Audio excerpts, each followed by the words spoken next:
Can I just start by asking you some details about team news for Newcastle? How is Dan Burn? What's the latest with him? Yeah, he's responded well. I think he'll train tomorrow, or hopefully will, and so he could be available for the weekend. That's good news for us. Apart from that, no fresh problems. Good, that is good news. And another piece of good news for the club this week is obviously the call up to the Spain senior squad for Robert Sanchez. Just over a year ago, he was playing in goal on loan at Rochdale in League One. What's your reaction and how pleased are you for Robert? Very pleased for him, very pleased for Ben Roberts and Casper who've worked with him and all the guys in the academy. I think it's a great story.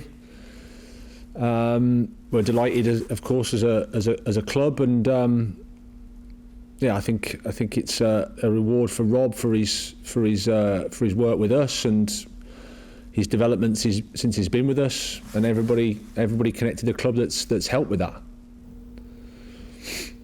Are you surprised with the way that he's performed so far in the Premier League, Graham? Well, I wouldn't say surprise. You never know. As I said when we first put him in, his attributes, his top level stuff is of the highest level, and the only thing he lacked was games and of course experience, and then that's the bit that you never know how things go. But his attributes and what we see every day, I'm not surprised with that, because as I said, he's got everything you need to be a top goalkeeper. Yesterday, the independent report into sexual abuse within football was published. The FA chief exec Mark Bullingham described it as a dark day for the beautiful game. What's been your reaction and some of your thoughts to Clive Sheldon QC's report? Well, I think I agree. It's a very disturbing, it makes very distressing reading and news. I think it's a warning that we have to be vigilant. We have to not, despite I think a lot of the good work that goes on in football, we have to remain on our guard to these events, these things, because it's of course horrific, and like I said, it's a warning sign to us all to keep being keep the high standards that we have, and our thoughts go to the victims. Thank you for that, Graham. And just one other thing about Aaron Connolly. The club said earlier this week they were looking into a report of a potential COVID-19 protocol breach. Can you bring us up to speed with that, where we are with the investigation, and has any action been taken against Aaron? Yeah, well, it's something that we've dealt with internally. The club's dealing with it. I think clearly a mistake's been made. Our position is quite clear. The players know the responsibilities. They know what they should and shouldn't be doing, and Aaron's made a mistake, and we've dealt with that, and then we have to move on. He's a human being. These things happen, but clearly it's not something we're happy about. But it's been dealt with. So has he been fined wages or just any sanctions that you're aware of? I won't comment, if you don't mind, Elliot, just on how we've dealt with it, but it has been dealt with. Of course, thank you. I respect that. Thanks, No Graham. And just on the game itself, from the outside, everyone's really looking forward to it. How big a game is this for you personally as a manager? Well, I'm going to say it. All the games in the Premier League are huge. That's how I think about them. And when you're in the situation that we're in, the next game is always the most important game. And then you look at where the two teams are, and clearly that adds some extra importance. But it's 1 in 10 games. There's a lot of football to play afterwards. But I'm sure if you speak with Steve, he will say the same. 3 points would be very, very nice, and would be very helpful to where we want to achieve our goals at the end of the season. So there's nothing else to say. Two teams, they'll be fighting for the points. Two teams that know that are capable of winning. So yeah, it is what it is. An important game in the Premier League.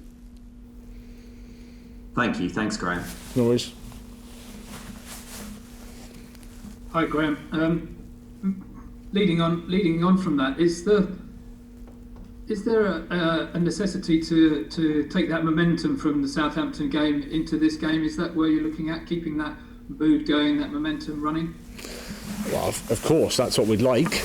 It's not as simple as that, because there's an opponent that wants to take the points as well and wants to get stop us. So, but clearly we've just come through a frustrating period where results haven't gone our way, and we had an important 3 points against Southampton.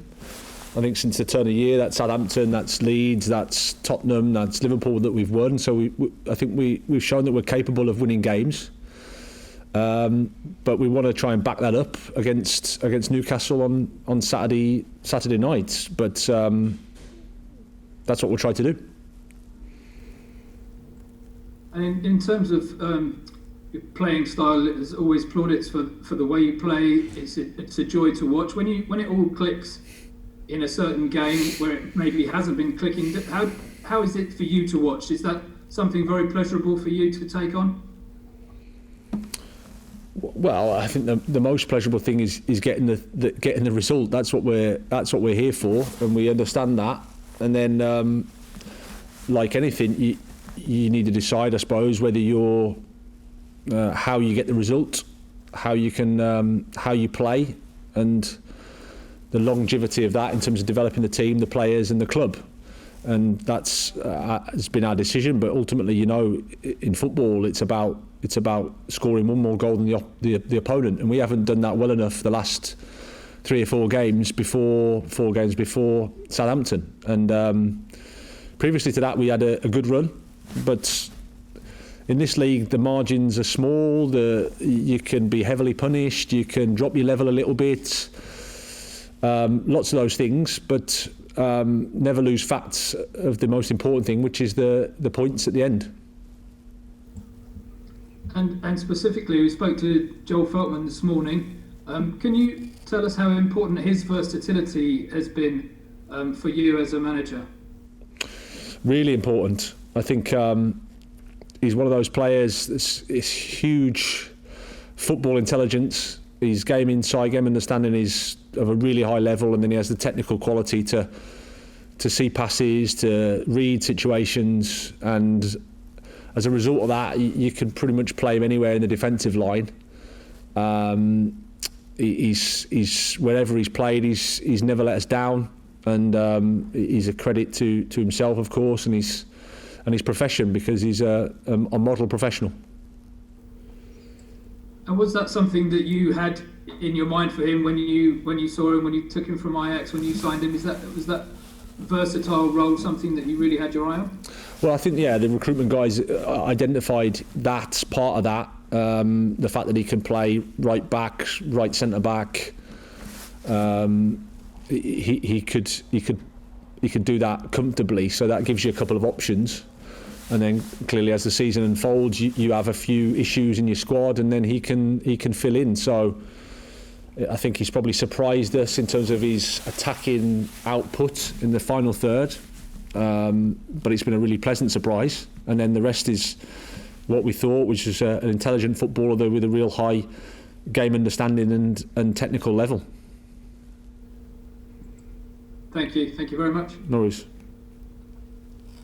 Hi Graham, just one on Aaron Connolly. Is he going to be involved at the weekend? I know, aside from what you're dealing with internally, is he going to be in the squad? Well, we've got a few to make a decision on, Johnny, so I need to have a think about that. But he's trained and he's available. I'll have to make the call probably tomorrow.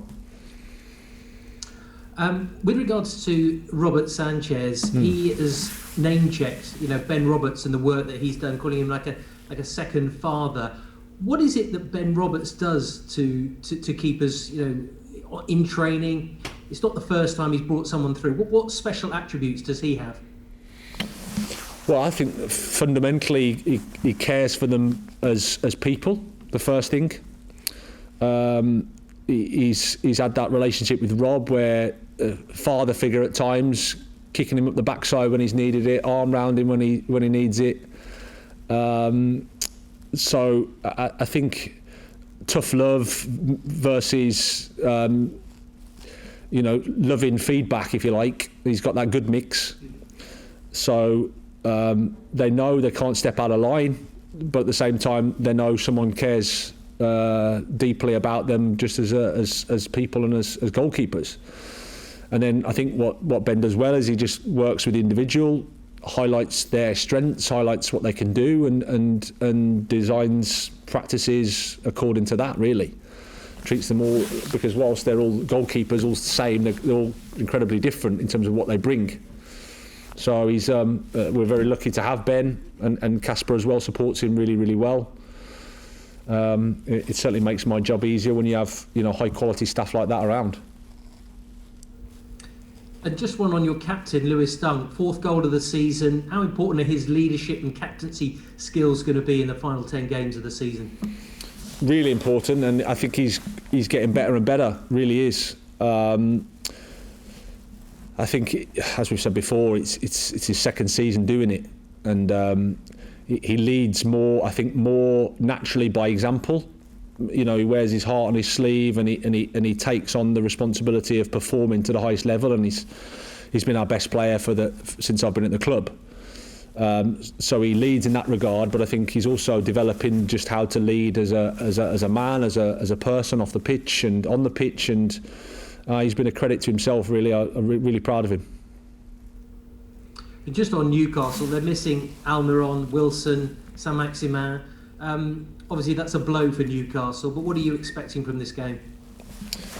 A really difficult game. A team that's improved recently, I think. They've got a clear idea about what they're trying to do. Tactically, very, very organised. They use the counter-attack well with Joel Linton and whether it's Fraser or Willock or Gale. They've got some options there, but they've still got some good players, some Premier League players that have won games at this level. So, as always with Steve Bruce's teams, they find the ways to win, they find ways to get results, and they'll be competing, and they'll be a tough team to play.